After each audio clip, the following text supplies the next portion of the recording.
यह है कि जो एक न्यूज़ स्टोरी में कई बार अलग होता है, लेकिन आप फीचर लिख लें अगर, तो फीचर में आपके पास लिबर्टी है। फीचर में आप खूब एडजेक्टिव का इस्तेमाल करिए, विश्लेषण जोड़िए, अपने ढंग से लिखिए, लेकिन न्यूज़ स्टोरी में जो है वो इंटरप्रिटेशन के लिए, अपने विचार देने के लिए स्पेस नहीं है। न्यूज़ स्टोरी टोटली फैक्ट्स पर बेस्ड है, आपको फैक्ट्स से रिपोर्ट करने हैं, तो न्यूज़ स्टोरी फैक्चुअल है। आपका फीचर में आपको पूरी लिबर्टी है, आप अपने ढंग से उसको लिखिए, क्रिएट करिए, एडजेक्टिव यूज़ करिए, लेकिन न्यूज़ स्टोरी में बहुत एडजेक्टिव यूज़ नहीं करने चाहिए। मतलब आप हर बार ये नहीं कह सकते कि विशाल रैली हुई, ऐतिहासिक रैली हुई, मम्मत रैली हुई, क्योंकि हर चीज़ में आप ऐतिहासिक लिखना शुरू करेंगे तो वास्तव में कोई चीज़ ऐतिहासिक होगी तो आप क्या लिखेंगे। तो एडजेक्टिव को जो है वो आप बहुत ही केयरफुली इस्तेमाल करना चाहिए। एडजेक्टिव जितना आप अवॉइड कर सकें, क्योंकि एडजेक्टिव का मतलब होता है कि आप अपनी तरफ से उसमें कुछ जोड़ रहे हैं जब भी एडजेक्टिव जो है इस्तेमाल कर रहे हैं। तो एडजेक्टिव को अवॉइड करना चाहिए, क्योंकि आप किसी के बारे में भी अगर कुछ लिख रहे हैं, तो माना कि आप किसी पॉलिटिशियंस की प्रेस कॉन्फ्रेंस रिपोर्ट कर रहे हैं, अब आप अगर ये लिखते हैं कि पॉलिटिशियन बहुत डिफेंसिव पे आ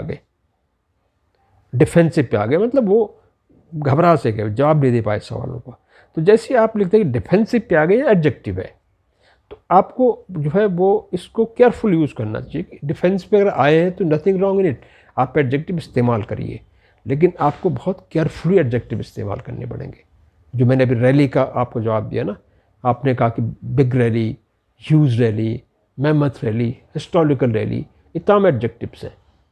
तो रैली जो है वो आप कैसे उसको इवैल्यूएट करते हैं, मतलब एडजेक्टिव यूज़ नहीं करना मैं नहीं कह रहा हूँ, लेकिन एडजेक्टिव यूज़ करते हुए आपको बहुत केयरफुल रहना है।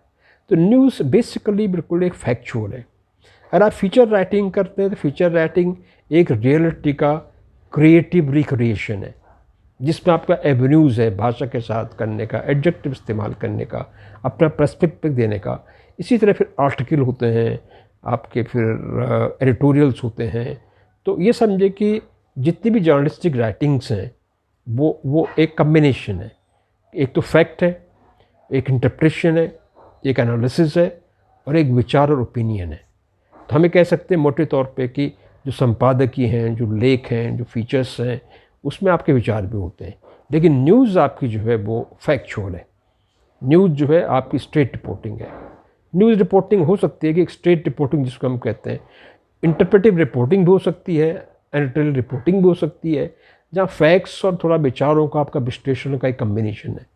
तो ये डिपेंड करता है कि किस सब्जेक्ट्स पर आप क्या लिख रहे हैं। लेकिन अगर आप न्यूज़ रिपोर्टिंग कर रहे हैं अगर, तो आपकी न्यूज़ रिपोर्ट का मतलब है कि you have to be factual, आपकी रिपोर्ट फैक्ट्स पर बेस्ड होनी चाहिए। अगर आप दूसरी तरह की राइटिंग कर रहे हैं तो आपके पास लिबर्टी है, आप आर्टिकल लिख रहे हैं तो बात दूसरी है, संपादकीय लिख रहे हैं तो बात दूसरी है। तो ये न्यूज़ राइटिंग का, जैसा कि कहा कि न्यूज़ राइटिंग के लिए आपका भाषा पे आपका कमांड ज़रूरी है, आपके अंदर एक स्ट्रॉन्ग न्यूज़ सेंस ज़रूरी है कि आप स्टोरी में से देख सकें स्टोरी कहाँ होती है। अगर आप एक रिपोर्टर हैं अगर, तो आप किसी स्टोरी पे काम कर रहे हैं तो आप बहुत ज़्यादा सारे इन्फॉर्मेशन फैक्ट्स इकट्ठा करते हैं, लेकिन जो फाइनल स्टोरी आप लिखते हैं उसमें हो सकता है कि जितना आपने फैक्ट्स कलेक्ट किए हुए हैं उसमें से मुश्किल से 10% का ही आप इस्तेमाल करें। आपकी स्टोरी में सिर्फ उसमें 10% ही आप इनकॉर्पोरेट कर रहे हैं।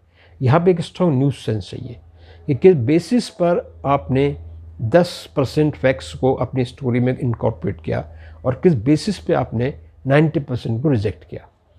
ये एक स्ट्रॉन्ग न्यूज़ सेंस चाहिए कि कौन से फैक्ट्स रेलेवेंट हैं, कौन से फैक्ट्स जो हैं वो इम्पॉर्टेंट है, और कौन से फैक्ट्स रेलेवेंट नहीं है जिनको कि आप इग्नोर कर सकते हैं। एक न्यूज़ सेंस बहुत ज़रूरी है।